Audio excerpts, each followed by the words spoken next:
Como a gente viu, então, na outra aula sobre a epiderme e a derme, eu vou desenhar aqui, ó, para a gente entender a formação do pelo. A gente já viu como que ele é formado, né? A invaginação. E aí a gente tem este pelo. Só que quando a gente olha esse pelo assim pronto, a gente imagina que ele já nasce totalmente pronto assim, né? E na verdade é todo um processo que acontece daqui, ó, da base. Só retomando, na papila dérmica que ele se alimenta através da corrente sanguínea, e aí alimenta aqui e ela alimenta o pelo. E o que é o pelo? Vamos fazer ele maior aqui, ó. O pelo, ele é uma estrutura onde ele tem a parte externa, que aqui fora a gente chama de cutícula, olha, como essas escamas de peixe aqui. Essa cutícula serve para proteger a parte interna do fio. Há pessoas que têm várias cutículas, há pessoas com menos cutículas. Então, se eu tenho a cutícula protegendo a parte interna, protegendo do quê? É da água, do sal, do vento, da piscina, de tudo que vem de externo. E ela também protege do que está interno de sair. A água, lipídios, toda a parte química que existe aqui dentro do cabelo que a gente vai ver. Então, a gente tem a cutícula. Aqui dentro, vou puxar uma seta, a gente chama de córtex. E o que é o córtex? Ele é a parte principal do cabelo. É aqui que fica a melanina, que é que dá cor ao fio de cabelo. É aqui que fica a queratina. Então, ó, nesse desenho de cima aqui, quando a gente tem a papila dérmica, tem aqui o bulbo que abraça aqui, ó, o pelo. Olha que interessante, tem o bulbo, papila dérmica, e eles vão fabricando essas células de queratina e de melanina e vai subindo aqui, ó. E é por isso que quando chega aqui em cima, a gente tem um fio de cabelo com cor, que pode ser a cor mais escura, que a gente chama de eumelanina, ou ela pode ser mais clara, que é a feumelanina. São os tipos, né? Nossos clientes com sobrancelhas escuras e claras. Tudo veio aqui, ó, da formação de baixo, queratina, melanina, e veio subindo e veio formando esse pelo. Fora o que tem aqui dentro. E o córtex, então, eu tenho a cor, tenho a queratina, tenho a água, lipídios, tudo aqui dentro. Então, 90% do nosso fio de cabelo é aqui, no córtex. E o que isso significa, Elaine? Olha só, eu tenho essa cutícula que está protegendo. Se eu não cuido desta cutícula, a parte importante que é do córtex fica exposta. Então, eu vou perder os nutrientes do córtex mais facilmente. Então, quando eu lavo com o produto certo, né, com sabonete específico para aquela região, quando eu hidrato, quando eu devolvo a queratina, tudo isso eu estou cuidando do meu fio. E aqui posso falar de sobrancelha, posso falar do cabelo também, do couro cabeludo. Eu tenho que cuidar dessa parte externa. O córtex aqui, nós temos também as ligações químicas. Eu vou fazer assim para vocês entenderem, ó. Ligações químicas. Como assim? Aqui dentro eu tenho as ligações que vão sustentar esse fio do jeito que ele é. Então, por exemplo, quando a minha sobrancelha está seca, ela está dessa forma aqui, mais ou menos, a composição química dela lá dentro, sustentando o fio. Quando eu molho e ela fica de outro formato, por exemplo, mais esticada assim, eu quebrei a estrutura química daqui de dentro para simples e ela mudou de formato. Só que quando eu seco, ela volta novamente a ter o formato de antes. Ah, tá, entendi. Esse então seria uma quebra de ligação simples, porque só com água e secar, já fez a mudança química. Só que também a gente tem outra ligação em todo o fio de cabelo, que é a média, onde ela não é tão simples quanto a simples, lógico, né? Ela é o seguinte, quando eu uso um tonalizante na minha sobrancelha, ele é um produto que vem, ele entra no córtex, ele vai saindo aos poucos, mas alguma coisa de substância fica. Então, há uma mudança também na química do cabelo, mas ela é transitória, porque ela vai mudar, ela vai sair e vai voltar o fio, mas alguma coisa mudou. Para que eu estou explicando isso tudo? Porque nessas ligações a gente tem disulfeto, que é uma ligação química, que ela é muito forte. É como se aqui, ó, na simples, fossem ligações de linha, aqui fosse de barbante, e aqui já é de corda, muito forte. Sabe como que eu mudo a estrutura desse? A gente que trabalha com sobrancelha, quando eu faço brow lamination, e o pelo ele é de uma determinada forma, assim, e agora eu coloquei ele lisinho. Eu fiz o quê? Eu cortei as ligações químicas aqui de dentro todas.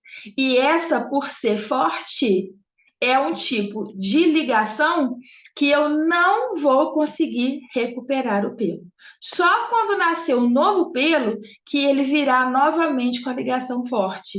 Então, um cabelo alisado, uma sobrancelha modificada do brow lamination, eu não consigo mais voltar, só com o crescimento novamente.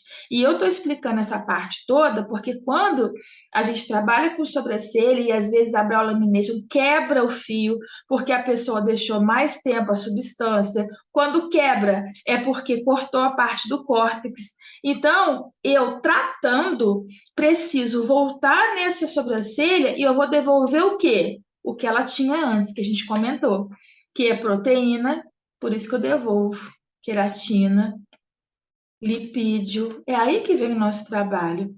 Devolvo a água através da hidratação. Fazer o brow lamination não é um processo de alisamento só e deixar ela penteada. Eu estou quebrando cadeias químicas aqui dentro e eu preciso recuperar. Então, o nosso curso aqui de reconstrução de sobrancelha, ele trabalha sim o nascimento de novos pelos, mas eu trabalho também os pelos que estão enfraquecidos por razões químicas. Como que eu vou devolver? O que é que eu vou devolver? Em que sequência? Em que momento? E aí eu preciso, então, aprender sobre isso. E agora vem um tema muito importante aqui, que vocês possivelmente não tenham ouvido falar ainda. Colado no nosso pelo, além da glândula sebácea, ali pertinho dela, a gente tem uma bolsinha que chama bulge. Esse bulge, ele funciona como células-tronco da nossa sobrancelha, do nosso pelo.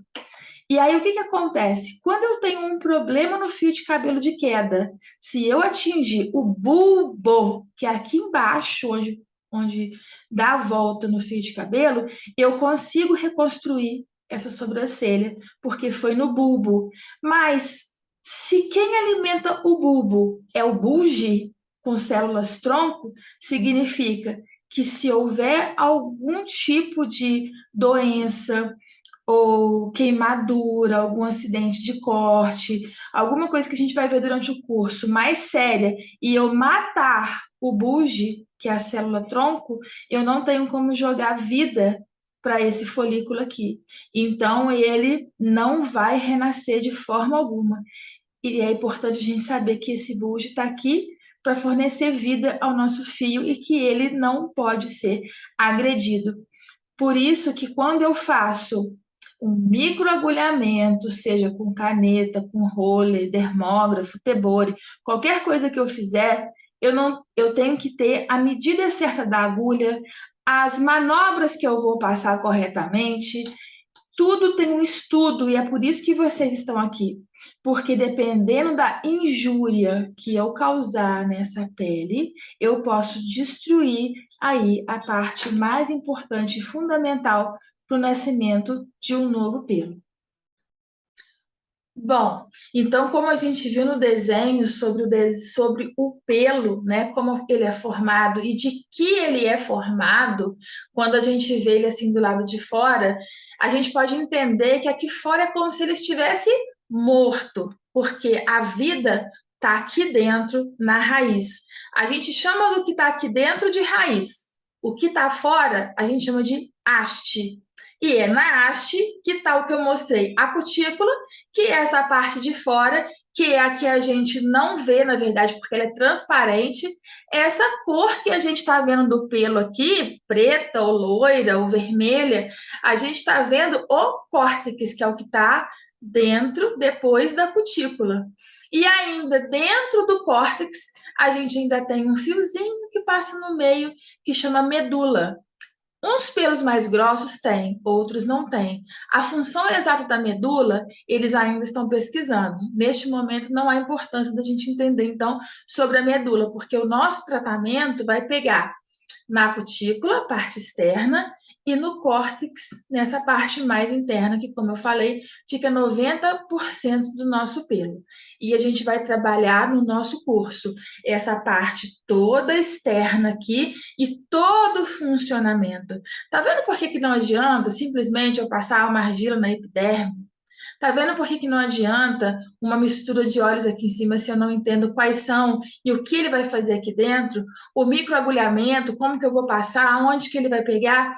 Então, receitas prontas, elas não são válidas. Primeiro que o protocolo para cada pessoa, porque a razão de queda ou quebra desse pelo, ela é individual e é para cada um que eu desenvolvo um tratamento.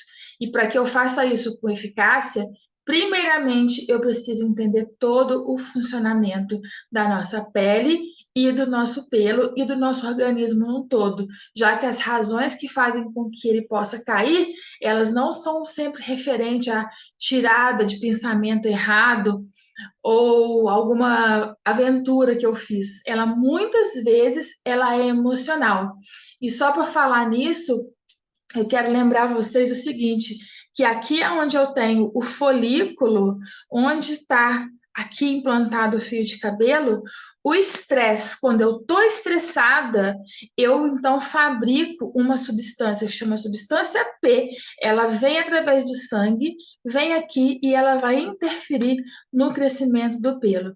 Então, o nosso tratamento passa pelo externo aqui, né, da haste, o interno aqui da pele passa pelo bem-estar da nossa mente, da nossa alma, do espírito, porque o nosso corpo, nunca que eu for trabalhar sobre o pelo, reconstrução ou qualquer outro tratamento estético que eu fizer, a gente nunca trabalha por partes, porque nós, como seres humanos, nós somos um todo, onde tudo precisa funcionar bem para que a gente consiga bons resultados eficazes e que tenham um fundamento, né? Então, saber uma única coisa não é o suficiente, é por isso que você está aqui comigo e vamos aprofundar esses assuntos.